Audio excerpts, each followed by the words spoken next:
वहीं इस मामले पर स्टेट हेड सैयद आकिल ने नेता प्रतिपक्ष राहुल गांधी के खिलाफ मुकदमा दर्ज कराने वाले पूर्व सैनिक उदय शंकर श्रीवास्तव और उनके अधिवक्ता विवेक तिवारी से खास बातचीत की। नेता प्रतिपक्ष राहुल गांधी ने आज लखनऊ की एमपी एमएलए कोर्ट में जो है सरेंडर कर दिया। हमारे साथ मौजूद हैं जो प्रतिवादी हैं जिन्होंने वाद दायर कराया था राहुल गांधी के खिलाफ, उदय शंकर श्रीवास्तव जी।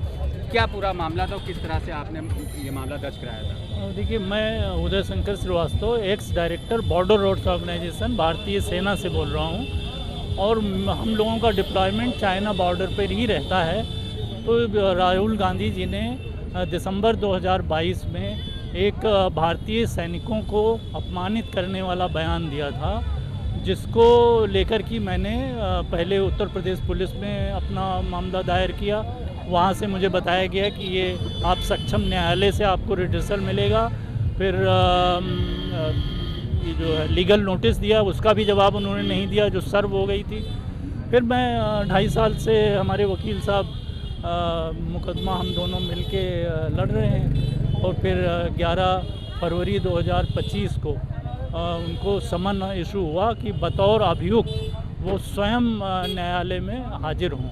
फिर उसके बाद वो करीब 5 तारीखों पर कोई ना कोई उल्टे सीधे बहाने देकर, मतलब फ्रिवलेस ग्राउंड्स पे डेट लेते गए। ये 6वीं बार अपीयर हुए और वो भी तब जब उनकी पिटीशन माननीय उच्च न्यायालय लखनऊ खंडपीठ से खारिज हो गई और उनको वहाँ से कहा गया कि आपको ट्रायल कोर्ट में जो कहना है वो कहिए। मेरा कैविएट सुप्रीम कोर्ट में लग गया एसएलपी में और उसी दिन उन्होंने एसएलपी भी फाइल कर दी। बिल्कुल, हमारे साथ राहुल गांधी के खिलाफ मुकदमा लड़ने वाले वकील विवेक तिवारी जी भी मौजूद हैं। सर, क्या हुआ आज कोर्ट में? देखिए, इस मामले में जैसा कि हमारे क्लाइंट श्री उदय शंकर श्रीवास्तव जी ने बताया है, इसमें हम लोगों ने एक कंप्लेंट केस डिफेमेशन का फाइल किया था, जिसमें ऑनरेबल कोर्ट ने 11 फरवरी 2025 को राहुल गांधी जी को ऑनरेबल कोर्ट के सामने पर्सनली अपीयर होने के लिए समन किया था।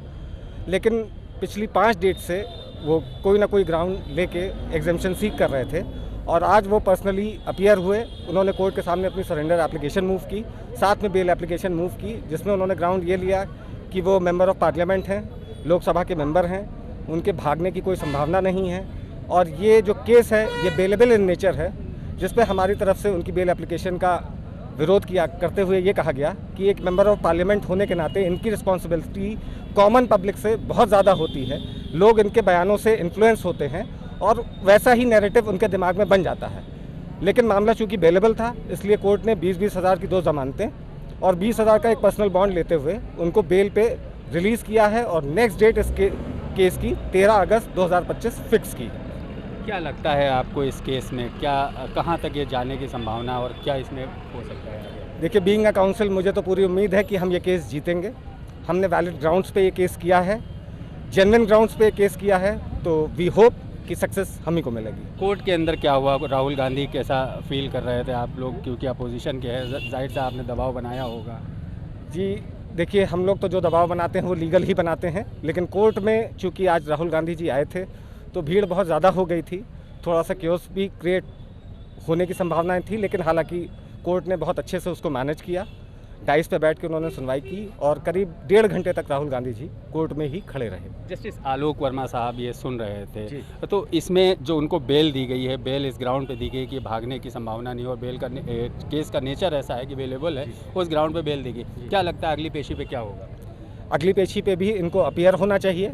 अगर कोई वैलिड और जेन्युइन रीज़न देंगे तो उस पर कोर्ट चाहेगी तो इनका एग्जेम्पशन कर सकती है और अगली डेट पे अगर अपीयर होंगे तो हम कोर्ट से प्रेस करेंगे कि इनके खिलाफ फॉर्मल चार्जेस फ्रेम करें।